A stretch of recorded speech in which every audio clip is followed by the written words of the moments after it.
After my husband's death, my mother-in-law appeared at my doorstep with a moving truck, handing me an eviction notice for my children and me. What she didn't know was the final surprise my husband had planned for her. You know, when Brian, my husband, died at just 38 years old from a sudden heart attack, I truly believed losing him was the most agonizing, soul-crushing thing I would ever endure. But I was wrong.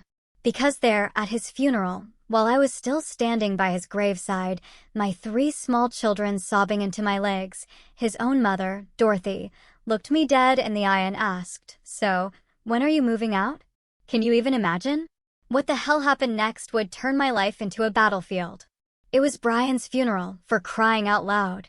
His mother, Dorothy, asked me about real estate while my kids, all under 10, were literally still heartbroken at their father's grave. I just stared at her.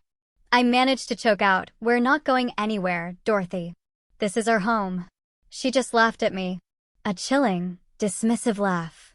She said, "We'll see about that, dear. The house is obviously mine now." My blood ran cold. Brian and I bought that house 5 years ago. Dorothy had contributed $15,000 towards the down payment. And she reminded us about it at every single holiday, every birthday, every random Tuesday. To her, that $15,000 made her a co-owner. To the actual deed and mortgage documents, it made her precisely nothing. But Dorothy lived in her own warped reality where she was always right, and everyone else was just too stupid to understand her brilliance. For months after Brian died, she'd show up unannounced, like a ghost. She'd walk through my home, my sanctuary, making notes in a tiny little notebook, measuring rooms, snapping photos with her phone. My kids would be coloring at the kitchen table, and she'd tell them, "Be careful with Grandma's walls." She actually informed me that when she moved in, the children would need to share one room so she could have a craft space and an exercise room. I kept telling her, my voice trembling but firm, "This is our house, Dorothy. Brian left it to us. You have no claim." She'd just pat my hand, condescendingly, and say, "Grief makes people confused, dear." It made my skin crawl. Then, one Tuesday, the call came. She told me she'd been very patient, but her patience had run out. She was giving me 30 days to vacate her property. I honestly just laughed. A short, sharp burst of disbelief, and then I hung up. I thought that was the end of it. Boy, was I wrong. Yesterday morning, at exactly 9 a.m., I heard the rumble of a diesel engine outside. My heart leaped into my throat. I looked out the window, and there she was. Dorothy, standing in my driveway next to a massive moving truck, clutching a stack of papers and grinning like the Cheshire Cat. Behind her were 6 men in matching t-shirts that read "Dorothy's Moving Crew." Turns out they were guys from her church she'd sweet-talked into helping. She marched right up to my door, waving those papers like a triumphant flag. "Official eviction notice," she declared, her voice dripping with false authority. "You have 1 hour to gather essentials. The boys will help you carry them to your car." I looked at the printed notice. It was a template from LegalZoom. My name was spelled wrong, and the property address was missing a digit. I looked at her, then back at the paper. "Dorothy," I said, my voice rising, "this isn't legal. You can evict me from my own house." She just pushed past me into the foyer, a sneer on her face. "Possession is 9/10 of the law, dear," she purred. Then, turning to the bewildered churchmen, "Boys, start with the living room." The men looked deeply uncomfortable, but they started shuffling inside. That's when Jerome walked over. Jerome, my neighbor. A retired property lawyer, whom Brian used to help with yard work. He was a kind, quiet man. "Everything okay here, Linda?" he asked, his voice calm but his eyes sharp. Dorothy spun around, her grin instantly gone. "This doesn't concern you, Jerome. This is a family matter." Jerome took in the moving truck, the now frozen churchman hovering in my doorway, and Dorothy's crumpled, fake eviction notice. "Actually," he said, pulling out his phone, "it does concern me." He showed Dorothy a document on his screen. Brian asked me to be the executive of his estate. Very thorough, that young man. Set up everything properly. Dorothy's triumphant smile flickered. "What does that have to do with anything?" Jerome scrolled through his phone. "Well, for starters, He documented every single penny you claimed to have given them. My eyes widened. Interesting thing, though. He also documented the $58,000 he and Linda loaned you over the years. For your gambling debts, your 3 failed businesses, that timeshare scam you fell for. Dorothy's face went scarlet. Those were gifts, she shrieked. Jerome just kept scrolling. Not according to these signed loan agreements, Dorothy. With interest, you currently owe Linda about $73,000. Brian was too nice to collect, but as executive, I have a fiduciary duty to recover estate assets. The churchmen had started backing away, subtle movements towards the truck. Dorothy grabbed one of their arms. Don't you dare leave.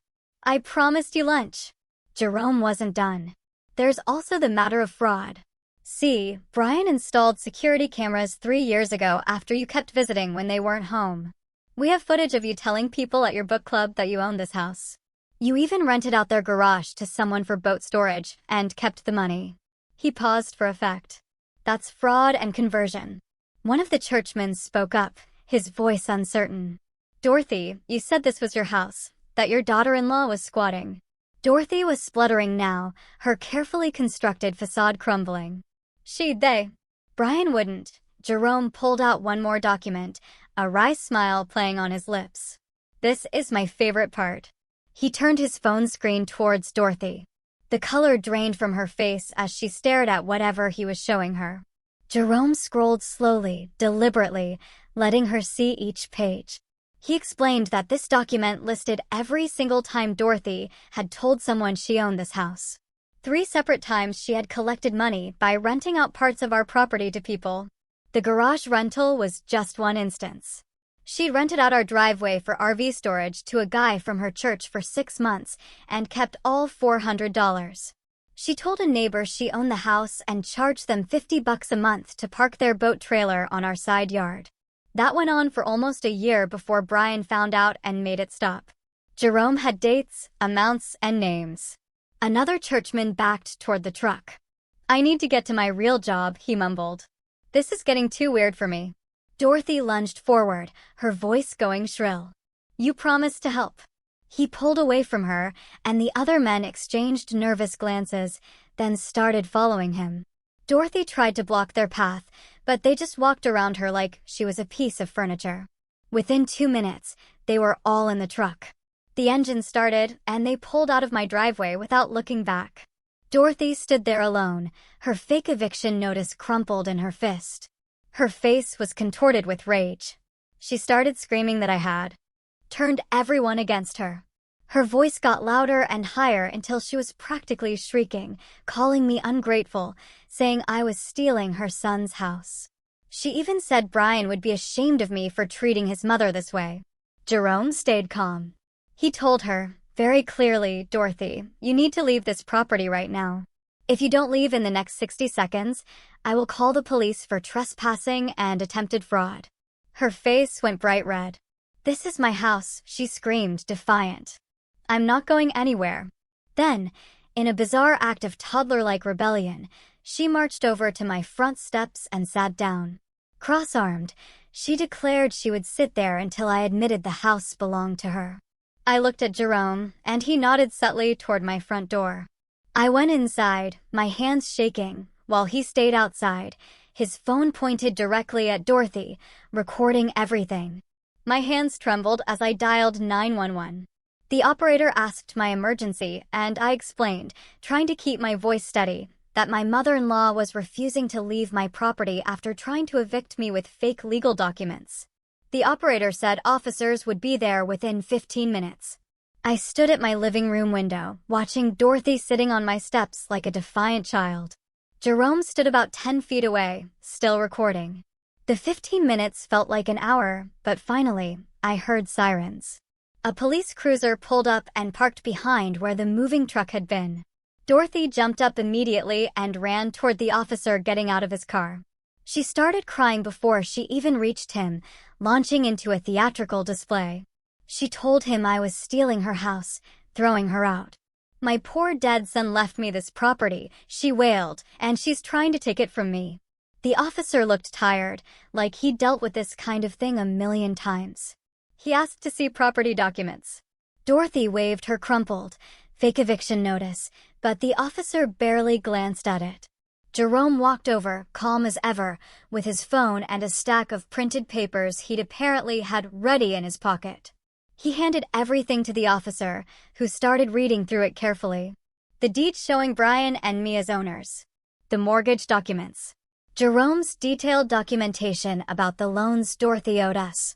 He even watched some of the security footage on Jerome's phone showing Dorothy telling her book club she owned our house. The whole time, Dorothy kept interrupting, trying to explain, making excuses. The officer held up one hand and told her to be quiet. He finished reviewing everything, then turned to Dorothy. He said very clearly, "Ma'am, you need to leave immediately or I will arrest you for trespassing." Dorothy's tears stopped like someone had flipped a switch. She demanded he arrest me instead for elder abuse and theft. She said I was keeping her from her own property. The officer's expression hardened. He explained that making false reports was also a crime. He gave her exactly 2 minutes to get in her car and leave. He said if she ever came back without permission, he would arrest her. Dorothy stood there, opening and closing her mouth like a fish, finally seeming to understand this wasn't going her way. She stood up straight and pointed her finger right at my face. "You'll regret this," she shrieked. "You have no idea what I'm capable of." Then she spun around, marched to her car, and slammed the door so hard I was surprised the window didn't shatter. She peeled out of my driveway fast enough to leave rubber marks on the pavement. The officer watched her go, then turned back to Jerome and me. He asked if we wanted to file a formal report. Jerome said yes immediately. The officer spent the next 20 minutes taking down every detail. He looked through all of Jerome's evidence, wrote down the names of the churchmen, even took photos of the tire marks Dorothy left. When he finished, he looked at me seriously. "Ma'am," he said, "you should really think about getting a restraining order. Her behavior is getting worse, and her delusions about owning this property are dangerous." He handed me a card with a number to call. After the officer left, I just started thanking Jerome, over and over. He waved his hand, like it was nothing. "Brian asked me to look after you," he said, his eyes a little wet when he mentioned Brian. I had to look away before I started crying too. He said he'd help me file for the restraining order tomorrow and that we should move forward with collecting the debt. Dorothy needs to face real consequences, he insisted, or she'll never stop. I agreed, even though a part of me felt a pang of guilt. That evening, after dinner and getting the kids cleaned up, I sat them down at the kitchen table. Aria was 9, Kristen 7, and Lucy 5. They knew something big had happened because they'd come home from school to police cars and neighbors whispering. I explained, as simply as I could, that Grandma Dorothy had been confused about our house. I told them she thought it belonged to her, but it didn't. I said Grandma wouldn't be visiting for a while because she needed time to feel better. Lucy, my little 5-year-old, asked if Grandma was mad at us. Kristen asked if we'd done something wrong. But it was Aria who asked the question that broke my heart. She looked right at me with Brian's eyes and asked, "Is Grandma sick in her brain, like people get sick in their bodies?" I took a deep breath.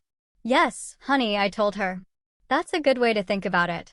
Sometimes people's brains get confused about what's real and what's not. It's not Grandma's fault, but it's also not safe for her to be around us right now." Aria nodded slowly, like she understood. Kristen asked if Grandma would get better. I told him I hoped so, but I didn't know for sure.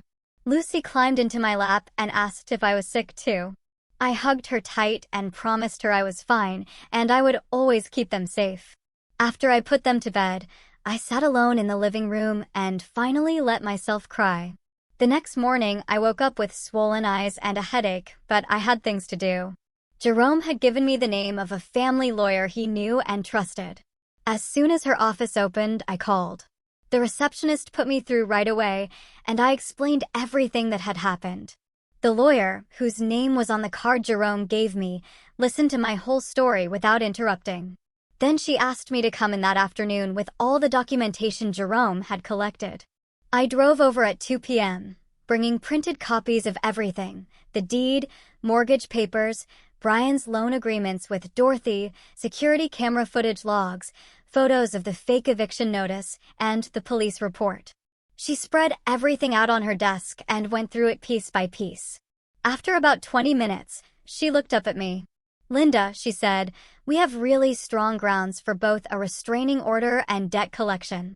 She explained that Dorothy's behavior showed a pattern of delusion and escalation that made her dangerous. The fake eviction attempt, combined with the harassment and trespassing, gave us plenty to work with. She said she could file for a restraining order within a few days and start the debt collection process at the same time. I signed the retainer agreement right there. I felt like I could finally breathe. On the drive home, my phone started ringing. Dorothy flashed on the screen. I almost answered out of habit, but I remembered what the lawyer said about not engaging. I let it go to voicemail. Then it rang again. And again. I pulled into my driveway and checked my phone. 7 missed calls from Dorothy in 15 minutes. I went inside and tried to make lunch for the kids, but my phone kept buzzing. By the time I put them down for quiet time that afternoon, Dorothy had called 37 times. I finally listened to the voicemails. They got worse with each one. The first few were her crying, accusing me of stealing her son, and now stealing everything else. Then they turned angry, screaming that the house was hers, the money was hers, the kids were hers. By the last few messages, she was barely making sense, just rambling about Brian and lies and theft. I saved every single message, like the lawyer told me, and then called her office. The receptionist said she'd add it to my file and reiterated, "Do not respond, no matter what Dorothy says." 2 days later, I was folding laundry when I heard a knock at the door. A man in a uniform stood there, clipboard in hand. "Are you Linda?" he asked. I said yes, and he handed me a large envelope, asking me to sign for it. After he left, I opened it. Inside was the cease and desist letter my lawyer had drafted. It was addressed to Dorothy at her apartment and laid out very clearly. She needed to stop all contact with me and my children immediately. Any further harassment would result in legal action, including possible criminal charges. I texted my lawyer to confirm she got served and got back a thumbs up emoji. Less than an hour later, my lawyer called me. She said Dorothy had just called the office, screaming threats at the receptionist. The receptionist, bless her heart, had kept her calm and let Dorothy rant for almost 5 minutes, documenting everything she said. Dorothy threatened to sue everyone involved, claimed we were all conspiring against her, and said she would make sure I lost my kids. My lawyer actually said, "This is helpful, Linda. It shows Dorothy's state of mind and her willingness to make threats." Everything was being carefully documented for the restraining order filing. That evening, Rosemary, my best friend, showed up at my door with 2 bottles of wine and 3 pizza boxes. She took one look at my face and pulled me into a hug. I'd been holding it together pretty well since the driveway confrontation, but seeing her made something crack inside me. I started crying and couldn't stop. She got the kids set up with pizza and a movie in the living room, then took me into the kitchen. She poured us both giant glasses of wine and just let me sob. I told her how much I missed Brian, how he would have known exactly what to say to his mother. He always managed to handle Dorothy without it turning into a huge fight. He knew how to deflect her craziness and protect us at the same time. Now I was doing it alone, and I felt like I was failing. Rosemary held my hand. "You are not failing, Linda," she said firmly. "You're protecting your kids exactly the way Brian would want you to. Remember, Brian documented everything about Dorothy because he knew this might happen someday. He set up Jerome as executor because he trusted Jerome to help you. You are doing exactly what Brian planned for, even if it hurts." Her words were a balm to my raw nerves. The next week started normal enough. I dropped the kids at school and went to work, trying to focus on my job instead of constantly checking my phone for Dorothy updates. At 3:15, I left work early to pick up the kids, like I always did. I got to Lucy's kindergarten first, then drove to the elementary school where Kristen and Aria went. I parked in my usual spot and walked toward the pickup area. That's when I saw her. Dorothy, standing by the playground fence, talking to Kristen through the chain link. My heart stopped dead in my chest. I started running towards them, pulling out my phone to call the school office. Kristen saw me coming, and his face looked confused, a little scared. Dorothy was telling him something about going to get ice cream with Grandma. Before I could reach them, Kristen's teacher came out and put herself squarely between Dorothy and my son. The teacher told Dorothy she needed to leave school property immediately. Dorothy started arguing, saying she was just talking to her grandson and had every right to see him. The teacher was already on her radio, calling the office. I reached them, and the teacher recognized me, immediately ushering Kristen away from the fence toward the building. Dorothy saw me, and her face twisted with pure rage. She started yelling that I couldn't keep her away from her grandchildren. The teacher got Kristen inside while I stood there, shaking. I wanted to scream at Dorothy, but I also didn't want to cause a bigger scene in front of all the other parents and kids. The principal came outside within 2 minutes with the school security officer. Dorothy was still standing at the fence, demanding to see Kristen. The principal walked over to me first, her face concerned. "Are you okay, Linda?" I told her Dorothy was not authorized to pick up any of my children and that I needed to get Kristen. She said he was safe inside with his teacher and that she had already called the police. Then she turned to Dorothy and told her, in a very firm voice, that she needed to leave immediately or she would be arrested for trespassing. Dorothy started going on about grandparent rights and how I was keeping her away from her family. The principal cut her off. "The school has a list of approved pickup people for every child, ma'am. Your name is not on Kristen's list. That means you have no right to be on school property trying to take him." The police pulled up right then, lights flashing. 2 officers got out, and the principal explained what happened. Dorothy immediately started crying, telling them she just wanted to spend time with her grandson. She said I was keeping her away from the children for no reason, and she had rights as a grandmother. One of the officers asked to see the school's documentation, and the principal showed him my approved pickup list. Dorothy's name was not on it. The officer turned to Dorothy and explained very clearly that trying to take a child who wasn't released to her custody could be considered attempted custodial interference. Dorothy's face went pale. She said she wasn't trying to take him, she just wanted to talk.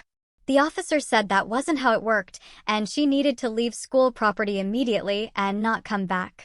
Dorothy looked at me with pure hatred, then got in her car and drove away.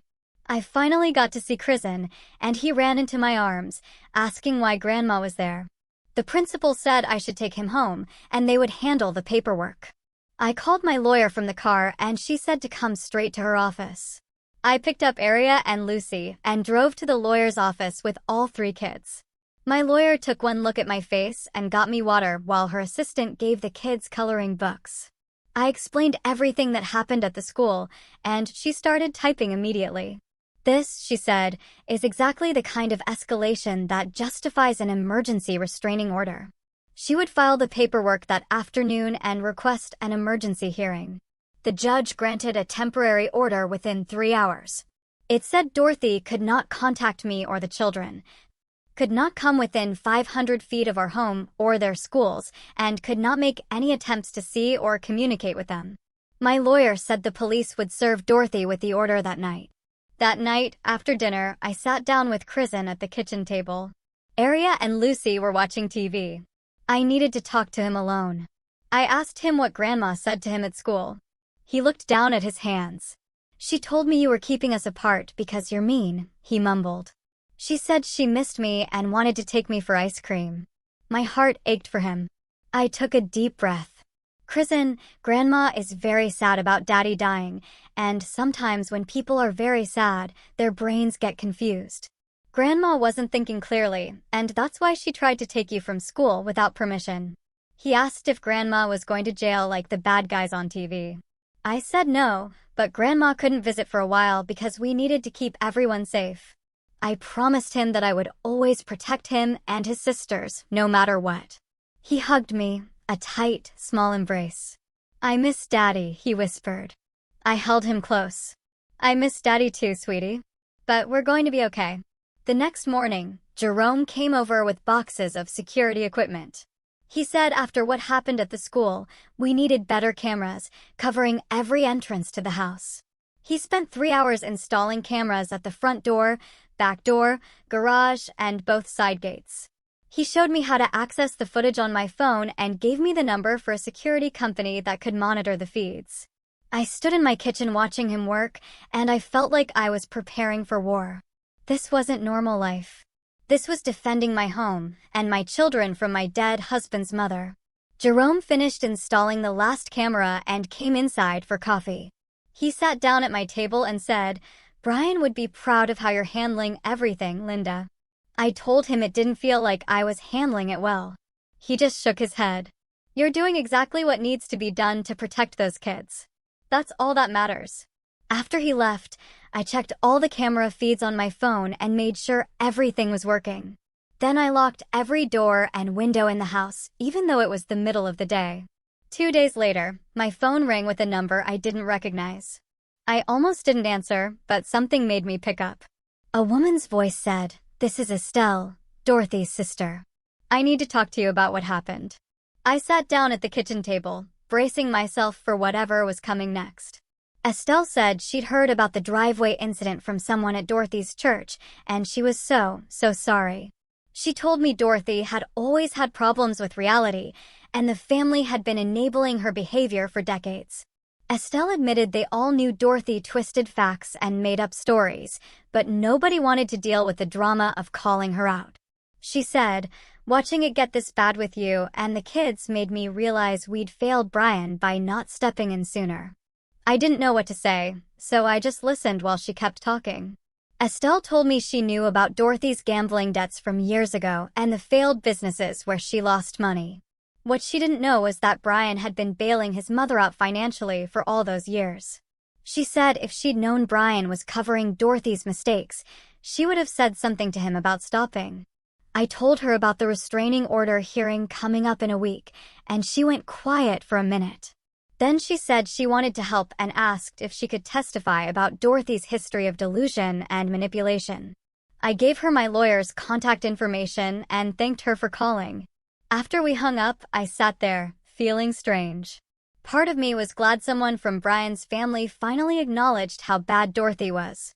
Another part of me was angry that they'd all watched this happen and done nothing until now. 3 days before the hearing, my phone rang again, and this time it was Coleman, Brian's younger brother. I hadn't heard from him since the funeral. His voice sounded tight and angry when he said my name. He told me he'd just found out what Dorothy had been telling their entire extended family about me. According to Dorothy, I had forged Brian's will to cut her out and stolen all his life insurance money for myself. She'd been calling aunts and uncles and cousins for weeks, spreading these vile lies.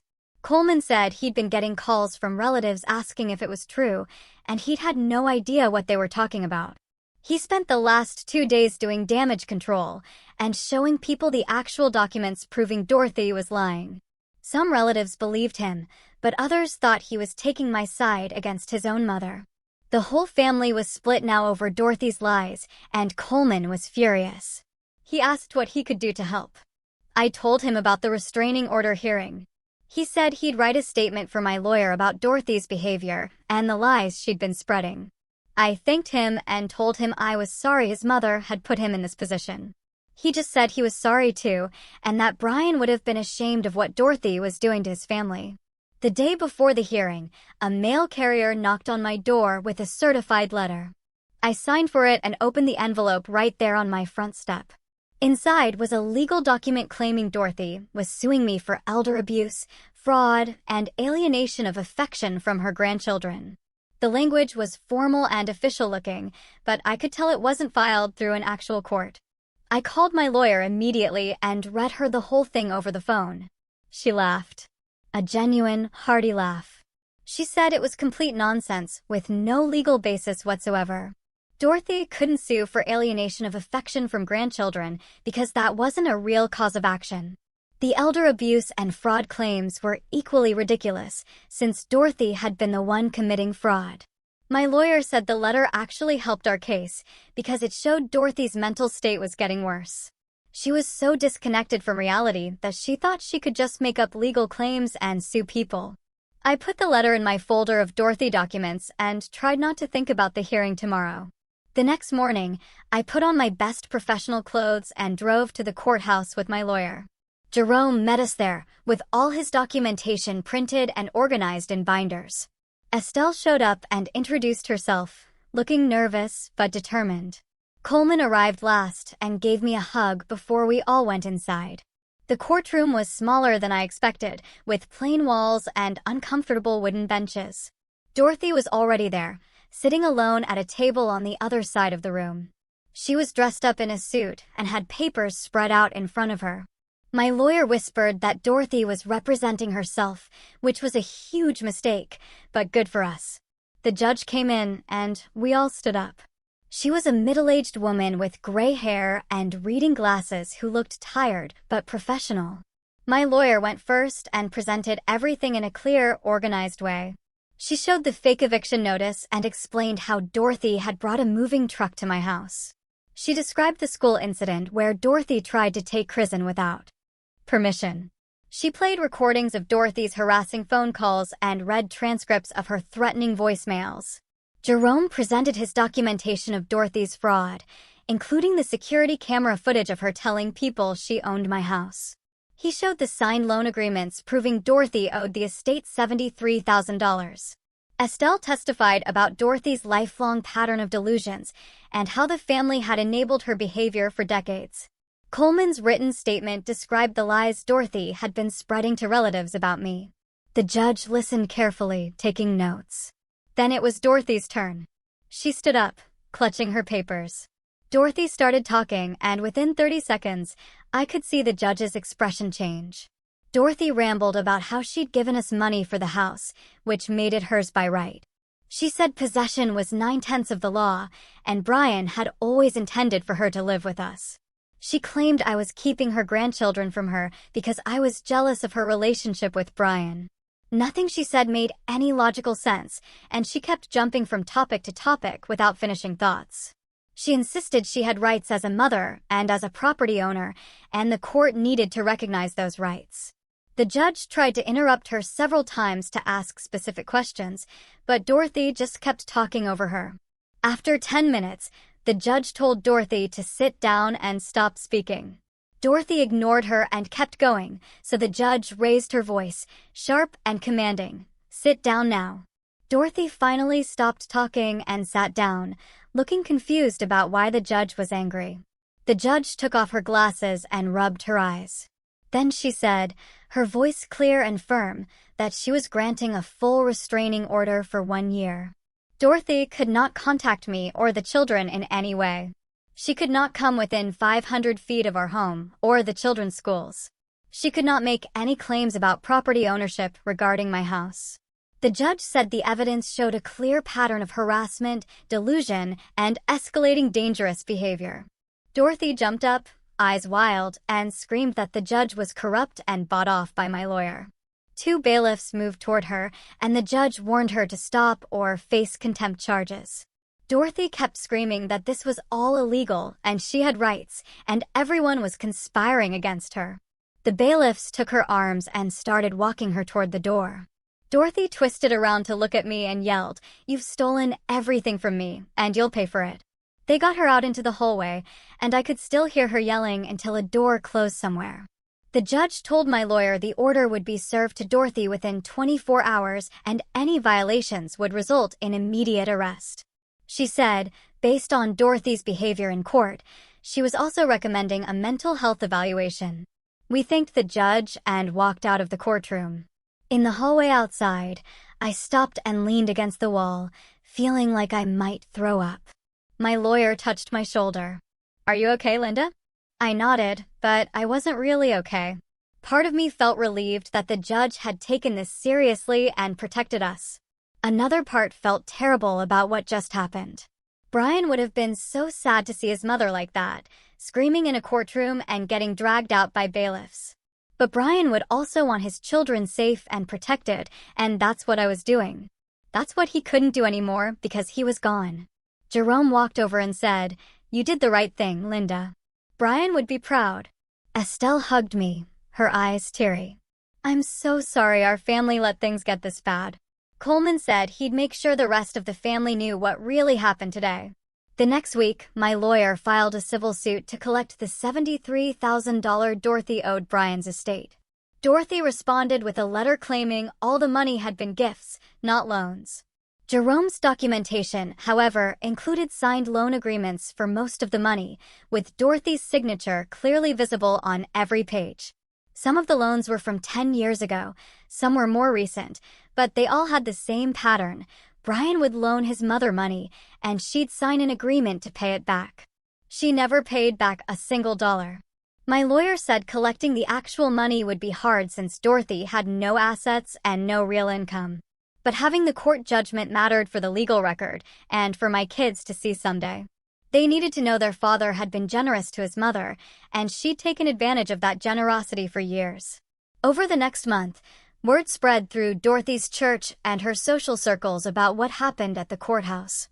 Several people who knew Brian reached out to me through Facebook or email. They said they'd always suspected Dorothy had problems, but didn't realize how serious it was. One woman from Brian's old neighborhood told me Dorothy used to tell people she owned multiple properties when she only rented an apartment. Another person said Dorothy had borrowed money from them years ago and never paid it back. A man from Brian's work said Dorothy had shown up there once, claiming Brian owed her thousands of dollars and demanding the company pay her directly. Everyone had stories about Dorothy's lies and delusions, but nobody had connected all the pieces until now. I saved every message and forwarded them to my lawyer in case we needed more evidence later. It felt strange to have all these people suddenly validating what I'd been dealing with alone for months. Part of me wished they'd spoken up sooner, but I understood why they hadn't. Nobody wants to be the person who says someone's mother is delusional and dangerous. 2 days after all those messages came in, I made appointments with a therapist named Danielle Reyes, who specialized in childhood grief and family problems. Rosemary had recommended her after the school incident. The waiting room had soft chairs and toys in the corner. Aria sat next to me, looking nervous, while Kristen played with a puzzle. Lucy kept asking if this was a doctor's office and if she was getting a shot. Danielle came out to meet us, and she had this calm energy that made me feel like maybe we could actually talk about the hard stuff. She saw each kid separately first, then all three together, then asked to speak with me alone. When I came back to get them an hour later, Aria had been crying. In the car, she told me she'd been having nightmares about Grandma taking them away from me and putting them in different houses. She said in the dreams I was calling for them, but they couldn't find me. Kristen said he felt bad that Grandma was sad, but also scared of her because she acted like the rules didn't apply to her. He asked Danielle if Grandma might try to take him from the school again, and Danielle had apparently told him we had safety plans now to prevent that. Lucy mostly seemed confused about why Grandma couldn't visit anymore, asking if Grandma was sick or if we were mad at her. Danielle had helped me explain it in ways a 5-year-old could understand, focusing on the idea that sometimes people who love us still make choices that aren't safe. We talked about how we keep people safe by having rules and boundaries, and how Grandma needed to learn to follow those rules before she could visit again. Lucy accepted this better than I expected, probably because she was too young to fully grasp everything that had happened. We scheduled weekly appointments for the next month. Danielle said she'd work with each kid on processing their father's death, alongside the stress from Dorothy's behavior. That same week, Jerome called and asked me to come over to his house because he had something to show me. I walked over after the kids got on the school bus and found him sitting at his computer in his home office with multiple video files pulled up. He said he'd been going through the security footage from 3 years ago, the cameras Brian had installed after Dorothy kept visiting when we weren't home. What he found made my stomach turn. The footage showed Dorothy taking things from our house. Small items like framed photos from the mantel, Brian's childhood books from the den, family heirlooms that had been Brian's grandmother's. She was literally stealing from us while pretending to just visit and check on things. Jerome had compiled clips spanning 6 months where Dorothy came into the house with her key, looked around to make sure nobody was home, then took items and put them in her purse or a shopping bag she'd brought. In one clip, she spent 20 minutes going through our bedroom drawers. In another, she was in Brian's office, going through files and taking papers. Jerome said this was theft, plain and simple, and it gave us additional leverage in the civil suit. I felt sick watching my dead husband's mother stealing from us, violating our home, taking things that belonged to our children. Brian had known something was wrong. That's why he installed the cameras, but I don't think even he realized how bad it was. My lawyer added theft charges to the civil suit the next day after reviewing all of Jerome's footage. A week later, Dorothy's public defender from the criminal trespassing case contacted my lawyer about a possible settlement. Dorothy was facing misdemeanor charges for the fake eviction attempt and the school incident. And apparently, her public defender wanted to work out a deal before things got worse. My lawyer said Dorothy's legal situation was getting complicated because she had the criminal charges, the civil suit for the debt, and now additional theft charges all piling up at once. The public defender suggested Dorothy might plead guilty to the trespassing charges in exchange for probation and dropping the school incident charge. My lawyer said we should consider it because getting a guaranteed conviction was better than risking a trial where Dorothy might get sympathetic jury members. I told her I wanted Dorothy to face real consequences, not just a slap on the wrist. But I also understood that dragging this through courts for months would be exhausting for me and the kids. The same week, a family court mediator named Harold Tate reached out through my lawyer to see if I'd be willing to discuss supervised visitation for Dorothy with the children. He said his job was to facilitate family relationships when possible, and he understood there were serious issues, but wanted to explore options. I called him back directly and told him, firmly, absolutely not. Not until Dorothy got serious mental health treatment and showed real change over time. I explained that my children were already in therapy, dealing with their father's death and their grandmother's behavior, and I wasn't going to expose them to more trauma just because Dorothy wanted access. Harold listened. He said he understood my position and that any future discussions about visitation would require documented mental health treatment and compliance with all court orders. He said he'd note in his file that I was open to revisiting the issue if Dorothy demonstrated sustained change, but that protecting my children was my first priority. I appreciated that he didn't push or make me feel guilty for setting boundaries. A few days later, Coleman showed up at my door with his wife and their 2 kids. I hadn't seen him since the funeral, and I was nervous about what he might say, but he hugged me immediately and apologized for not stepping in sooner. His kids ran off to play with Aria, Kristen, and Lucy while the adults sat in the kitchen. Coleman said he'd been in therapy himself for the past month, trying to deal with growing up with Dorothy as a mother, and his therapist had helped him see how much he'd been enabling her behavior by staying silent. His wife said they'd always known Dorothy had problems, but didn't realize how bad things had gotten until the driveway incident. Coleman asked how the kids were doing, and I told him about the therapy appointments and the nightmares. He looked pained. "I'm so sorry my mother has done this to them, Linda," he said. "They deserved better than having their grandmother act like this after losing their father." Coleman started sharing stories about Dorothy's behavior throughout his and Brian's childhood. And suddenly, so much made sense. He said Dorothy used to tell neighbors they owned a vacation house when they were actually renting a cabin for 1 week a year. She'd claim Brian's father made twice his actual salary and then be confused when bills didn't get paid. She borrowed money from Brian's grandmother and never paid it back, then got mad when the grandmother changed her will.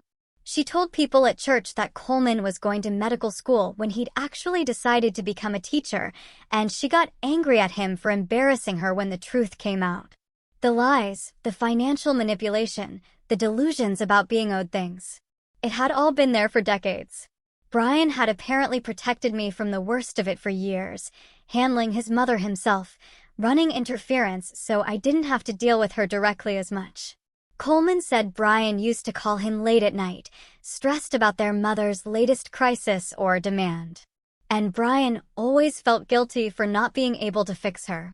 Hearing this made me miss Brian even more, but also made me grateful he documented everything with Jerome. He knew his mother was a problem, and he tried to protect us even after he was gone. That evening, Estelle called with news about Dorothy. She said Dorothy had lost her apartment because she'd stopped paying rent 3 months ago, claiming she was about to move into her house, so why bother paying? The landlord had finally evicted her, and she was now living in a motel on the edge of town, burning through what little money she had. Estelle said she'd tried to help Dorothy find a new apartment, but Dorothy refused to look at anything, insisting she'd be moving into my house soon once the courts fixed their mistake. Dorothy was apparently telling people at her church that I'd bribed the judge, and that's why she lost in court. Estelle sounded tired and sad. She said she was done trying to help her sister if Dorothy wouldn't accept reality. I thanked her for letting me know and told her I appreciated her being honest about Dorothy's problems instead of making excuses like she used to. Part of me felt terrible that Dorothy was struggling, living in a motel, and losing everything because of her own delusions. But when I mentioned this to my lawyer during our next call, she reminded me firmly that these were consequences of Dorothy's own choices. Dorothy had chosen to stop paying rent. Dorothy had chosen to try to evict me illegally. Dorothy had chosen to violate boundaries and make threats and show up at my kids' school. Nobody had forced her to do any of those things. My lawyer said I couldn't set myself on fire to keep Dorothy warm, especially not with 3 kids depending on me for stability and safety. She was right. I had to focus on my children and their needs, not on managing Dorothy's self-destructive behavior. Brian would have wanted me to protect our kids first, even if it meant his mother faced hard consequences. The civil suit moved forward over the next several weeks. Dorothy missed court dates, didn't respond to filings, and continued to claim the whole thing was a conspiracy against her. Her public defender withdrew from representing her in the civil case, saying she wouldn't cooperate or follow legal advice. Dorothy tried to file her own motions, but they were full of errors and got rejected by the court clerk. My lawyer said Dorothy was making this easier by refusing to participate properly in her own defense. Finally, the judge ruled in my favor by default and ordered Dorothy to pay the $73,000 plus court costs and legal fees. The judgment wouldn't be easy to collect since Dorothy had no assets and no stable income, but it was now part of the legal record. My lawyer filed the paperwork to garnish any future wages or benefits Dorothy might receive. And she said we could revisit collection efforts if Dorothy ever got money from somewhere. For now, the important thing was having the court officially recognize that Dorothy owed us money, not the other way around, and that all her claims about owning our house or being owed anything were legally baseless. My lawyer called me 2 days after the judgment to go over what happens next with collecting the money. I drove to her office and sat across from her desk while she pulled up spreadsheets and court documents on her computer. She explained that Dorothy had no real assets, no property, no savings accounts that showed up in any searches. Her only income was Social Security, which we could garnish, but there were limits on how much we could take from those payments each month.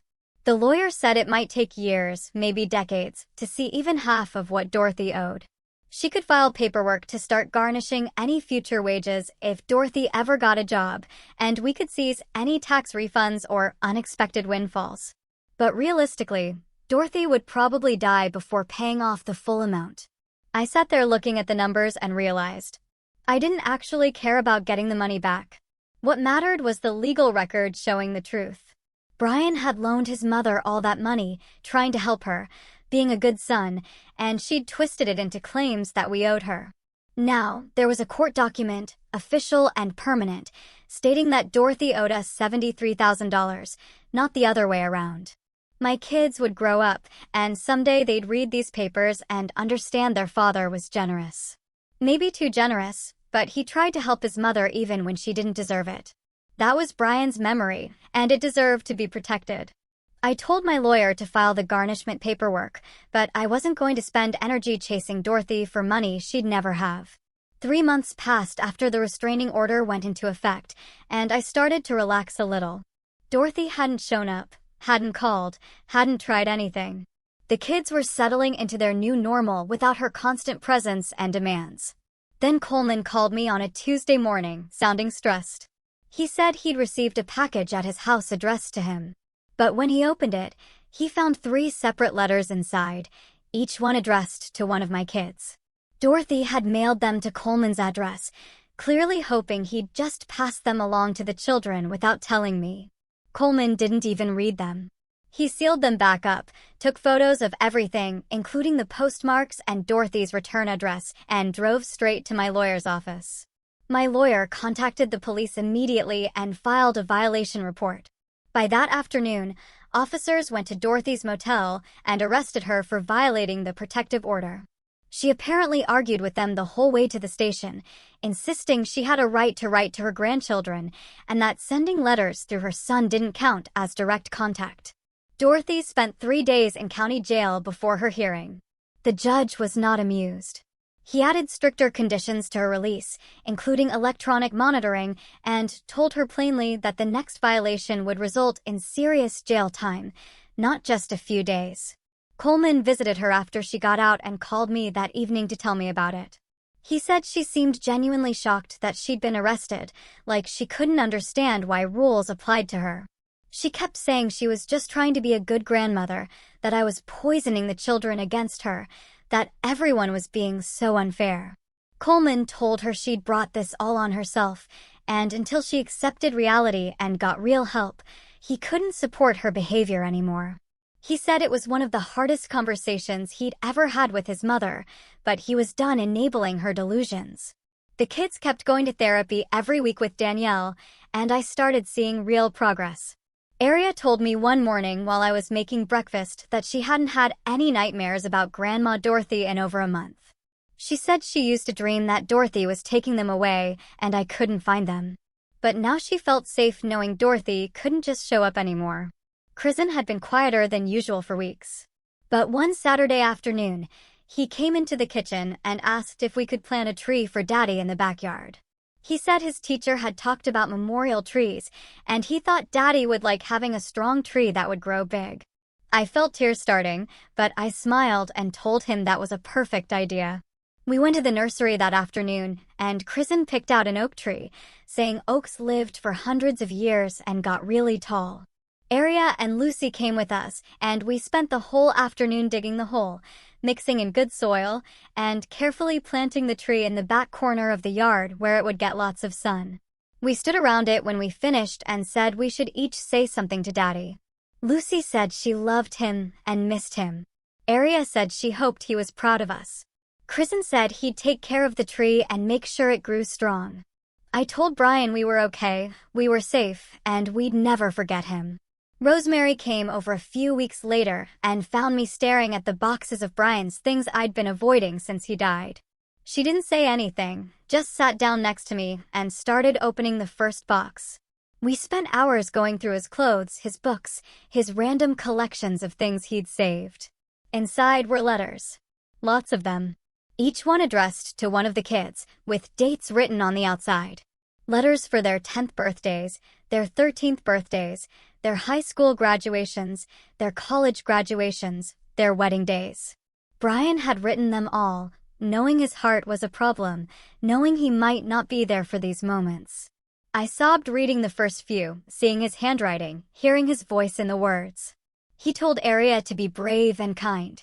He told Kristen to follow his curiosity and never stop learning. He told Lucy she was his sunshine and to never lose her joy. At the bottom of the stack was one more letter addressed to me, with no date, just the word now written on it. I opened Brian's letter to me with shaking hands and read his words through tears that wouldn't stop. He wrote that he was sorry about his mother, that he knew how hard she made things, that he'd tried for years to manage her and protect us from the worst of it.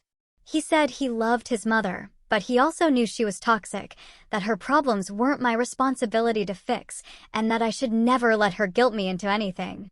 He wrote that his family was me and the kids, that we came first always, no exceptions, no matter what Dorothy claimed or demanded.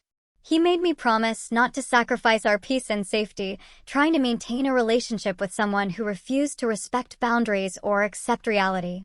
He said he trusted me to do what was right for our children, even if it meant cutting his mother out completely, and he'd support that choice from wherever he was. The letter ended with him telling me I was stronger than I knew, that I'd be an amazing mother to our kids, and that he loved me more than anything in the world. I took that letter and bought a simple frame for it the next day. I hung it on my bedroom wall where I'd see it every morning when I woke up and every night before bed. Reading Brian's words, seeing his clear statement that protecting our children from Dorothy was what he wanted, made the guilt I'd been carrying start to lift.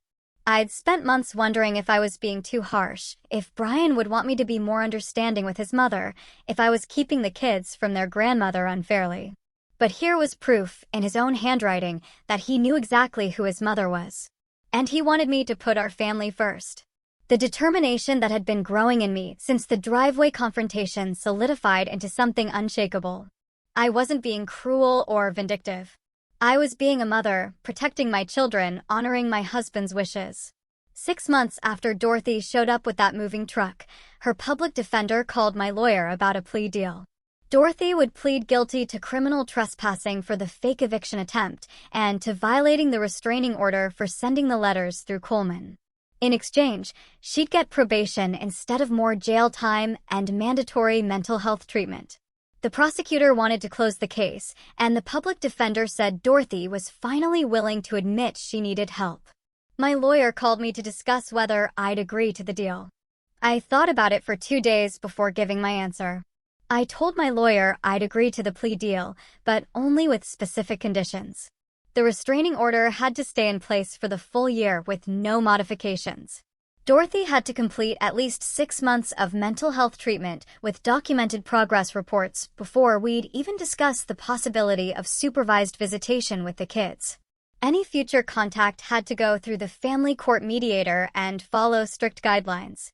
And if Dorothy violated any part of the agreement, the deal was off, and she'd face the full criminal penalties. My lawyer presented my conditions to the prosecutor and Dorothy's public defender. They agreed to everything. The judge approved the arrangement at a hearing I didn't have to attend, and Dorothy officially pleaded guilty to both charges. She was sentenced to 2 years probation, mandatory therapy twice a week, and continued electronic monitoring for 6 months. A few weeks after the plea deal, Coleman called me on a Tuesday evening while I was making dinner. He said Dorothy had actually started going to her therapy appointments, and the therapist diagnosed her with something called delusional disorder. They put her on medication, and Coleman said she seemed different now, less angry and aggressive, more confused about why she'd believed the things she believed about the house. He told me she'd asked him why she thought the house was hers when the papers clearly showed it wasn't. Like she was genuinely puzzled by her own behavior. I listened to him talk and felt this weird mix of hope and caution, like maybe things could get better, but I wasn't ready to bet on it. I told Coleman I was glad she was getting help, but my priority had to be protecting the kids. If Dorothy really got better over time, maybe someday we could talk about supervised visits, but I wouldn't risk my children's safety and peace on him maybe. Coleman said he understood, and he'd keep me updated on her progress without pushing for anything. The next month, Estelle started coming by the house on Saturday afternoons. She'd bring cookies or craft supplies and sit with the kids at the kitchen table, telling them stories about Brian when he was little. Aria loved hearing about how Brian once tried to build a treehouse and fell out of the tree twice in one day. Kristen laughed when Estelle described Brian's terrible attempts at cooking as a teenager. Lucy just liked having another adult around who paid attention to her. Estelle was nothing like Dorothy, calm and respectful, asking permission before coming over and never overstaying her welcome. She never mentioned the house or the legal stuff or tried to make excuses for her sister. I found myself actually enjoying her visits and feeling grateful that Brian's family wasn't completely toxic. Jerome started coming over more often too. Not just to check on legal stuff, but to spend time with the kids. He taught Kristen how to play chess on our back porch, setting up an old wooden board and explaining each piece with patience. He helped Aria with her math homework when she got frustrated with fractions, showing her tricks for remembering how to work the problems. I'd watch them together and realize Brian had surrounded us with good people, folks who would step up and be there when he couldn't be here anymore. Jerome never tried to replace Brian or act like a substitute father. He was just present and kind and steady. One Saturday in early fall, I decided to repaint the living room. Dorothy used to criticize this room constantly, saying the color was too dark and made the space feel small. I picked a warm cream color and spent the whole day rolling paint onto the walls while the kids played in the backyard. When I finished, The room looked completely different, brighter, more open. I moved furniture around to suit us instead of keeping it the way Dorothy had arranged it years ago when she helped us move in. The house started feeling like ours in a way it hadn't before. Not because we'd won some legal battle, but because I'd claimed it as our space, without her shadow hanging over everything. At work, my boss called me into her office one Monday morning, and I thought something was wrong. Instead, she offered me a promotion to senior account manager, with better pay and more flexible hours.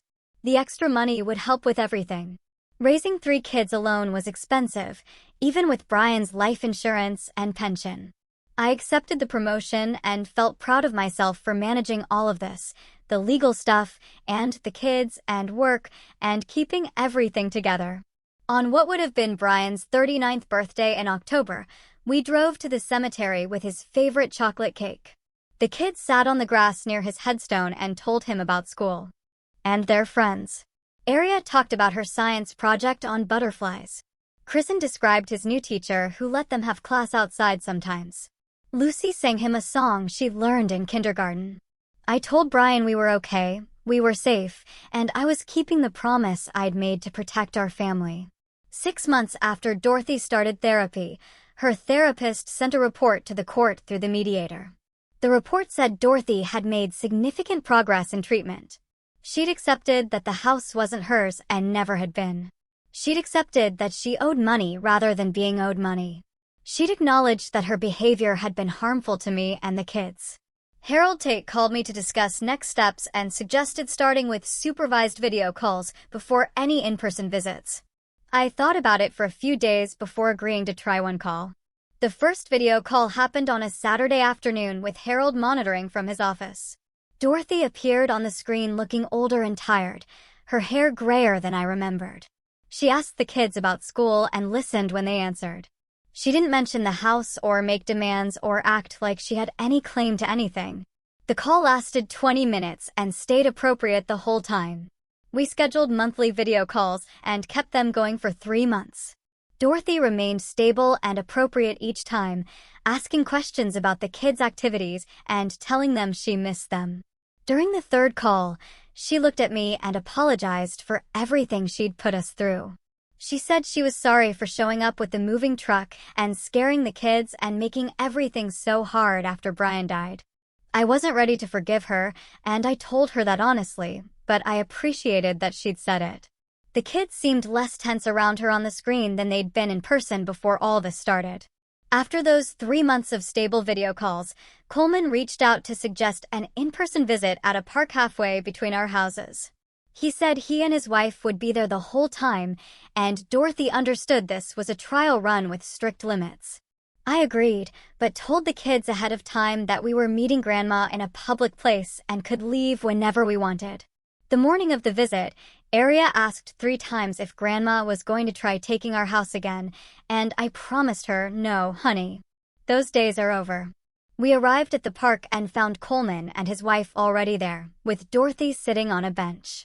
She stood up when she saw us, and I watched her carefully, looking for any sign of the old Dorothy who would have rushed over, making demands. Instead, she waited for us to approach and said hello quietly. She'd brought small gifts, coloring books for Lucy and Kristen, a science kit for Aria. Nothing expensive or over the top. The kids stayed close to me at first, and Dorothy didn't push.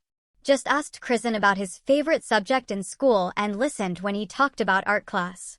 Lucy warmed up faster than the older 2 and showed Dorothy a drawing she'd made. By the end of the hour, Lucy walked over and hugged Dorothy before we left. I saw tears in Dorothy's eyes, but she didn't make a big deal about it. Coleman walked me to my car after and said his mother had been working hard in therapy and understood she'd almost lost her grandchildren forever. A week later, Harold Tate called to schedule a meeting about establishing permanent visitation rules. I met with him and Dorothy in his office and laid out exactly what I needed. Visits only at neutral locations like parks or restaurants.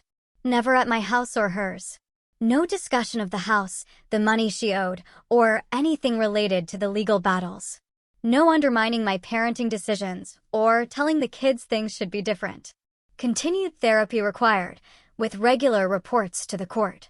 If she violated any of these rules, even once, visits would stop immediately. Dorothy listened to everything and agreed to all of it. Harold drafted a formal agreement, and Dorothy signed it in front of both of us. He made copies for everyone and told Dorothy this was her chance to rebuild relationships slowly and carefully. She thanked him and thanked me for giving her this opportunity. I didn't say I forgave her, because I wasn't there yet. Maybe I wouldn't ever be fully, but I could give her supervised time with her grandchildren if she stayed stable and appropriate. A year after that morning when Dorothy showed up with the moving truck and fake eviction notice, life looked completely different. Dorothy saw the kids once a month at various parks and restaurants, always with Coleman or his wife present. She stayed appropriate every single time, brought small, thoughtful gifts, asked about their lives, and never once mentioned the house or money. At work, I'd moved up to senior account manager and loved my team and projects. The extra money helped with everything from kids' activities to home repairs. Arya joined the science club at school and won second place at the regional fair. Kristen discovered he loved drawing and filled sketchbooks with elaborate pictures. Lucy started first grade and made friends easily. Her kindergarten teacher said she was thriving. Our house felt secure and peaceful in a way it hadn't since before Brian died. Maybe even before that, given how Dorothy used to show up and criticize everything. I'd repainted most rooms, rearranged furniture to suit us, and planted new flowers in the front yard that were mine, not something Dorothy had opinions about.